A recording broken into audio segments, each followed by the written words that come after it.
Good morning. My name is Chloe Smith, and today I'm going to be discussing mitigating traffic in the suburbs. The best way to mitigate traffic in the suburbs is to implement public transportation that suits the needs of a specific municipality. Traffic's origins stem from increasing populations. People are beginning to move to the suburbs more and more in order to move away from the traffic that is typically associated with densely populated cities.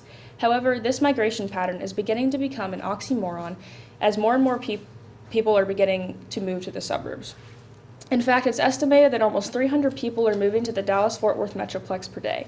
The average American lost 56 hours in traffic congestion in 2022, and the suburban population growth is up 25% since the year 2000, surpassing the nation's overall population growth of only 16%. Aside from a loss in time, public transportation has adverse social effects.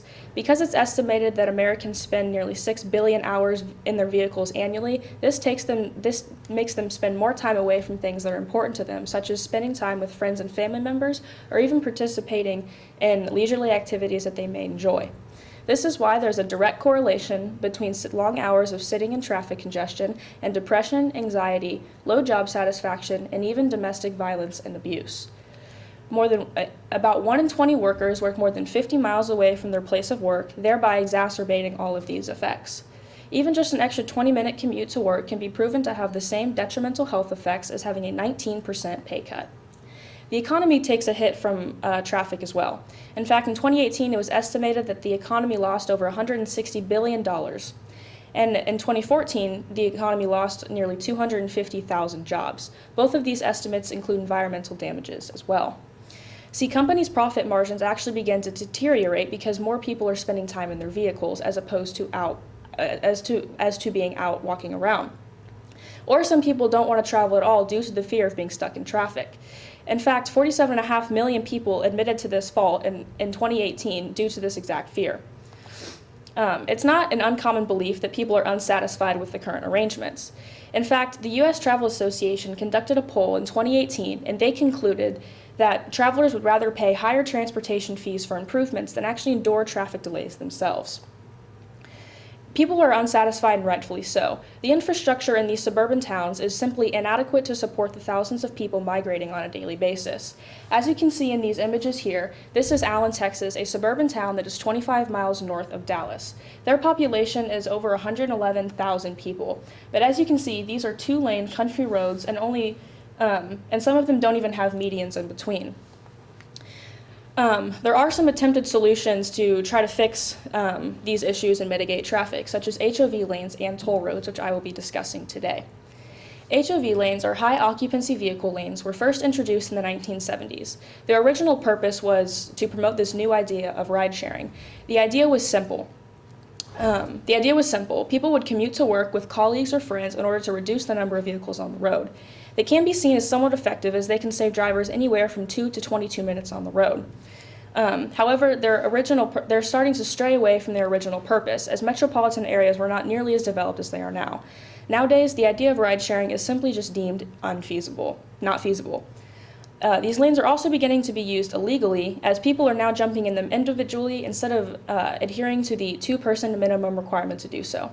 HOV lanes do not also fix the root problem of traffic, as the traffic delays are directly next to the lanes themselves. Not to mention, these lanes also can become backed up during peak hours.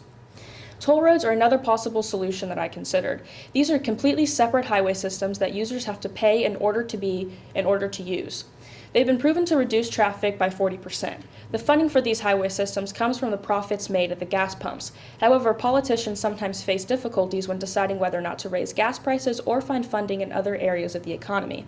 The caveat to these systems is just their sheer size. Simply implementing these in the suburban areas is just unreasonable. They're really only effective when in big cities. Between the time it would take to build them, which would be years, the extreme cost implications and the size of these highway systems, they would not work in suburban areas. Again, these do not fix the root, toll roads do not fix the root problem, as they're the same number of vehicles on the roads, just simply in different locations. So what exactly can the government do? Well, it could be argued that because it does not affect the government directly, that they should not feel obligated to make a change.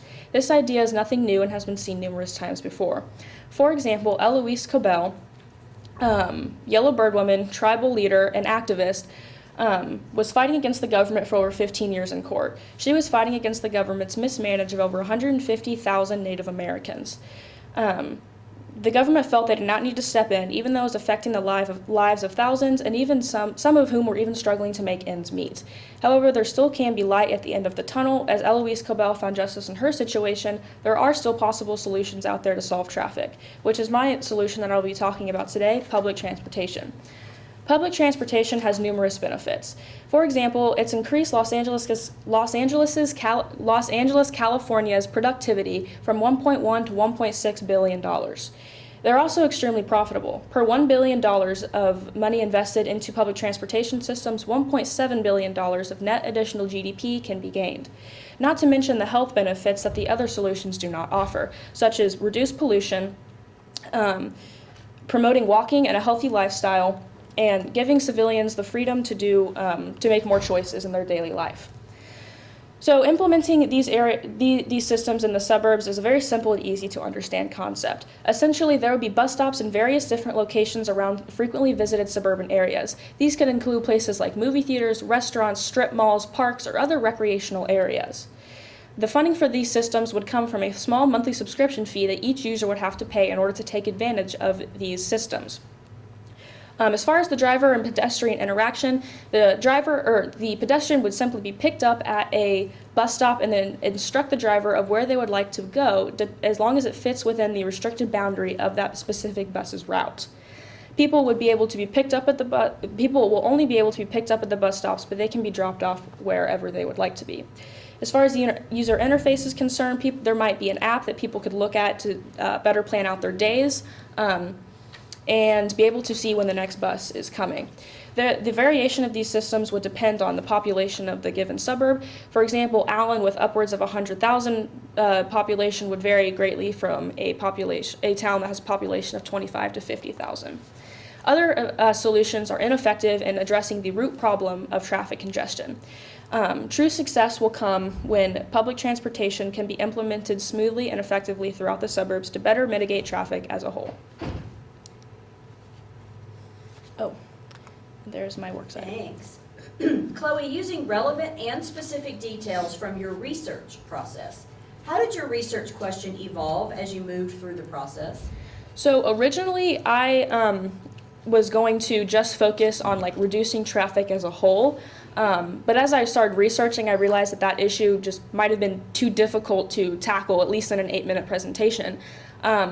And then I started thinking about the suburbs and how crowded the suburbs are, and I started doing research to kind of back up what I was thinking, because I thought I had seen more people on the roads than usual in the last few years, but once I actually saw statistics to back that up, I became very interested in focusing on one designated area of traffic. And I also think it kind of centered my research better, and I was able to better focus what I was talking about.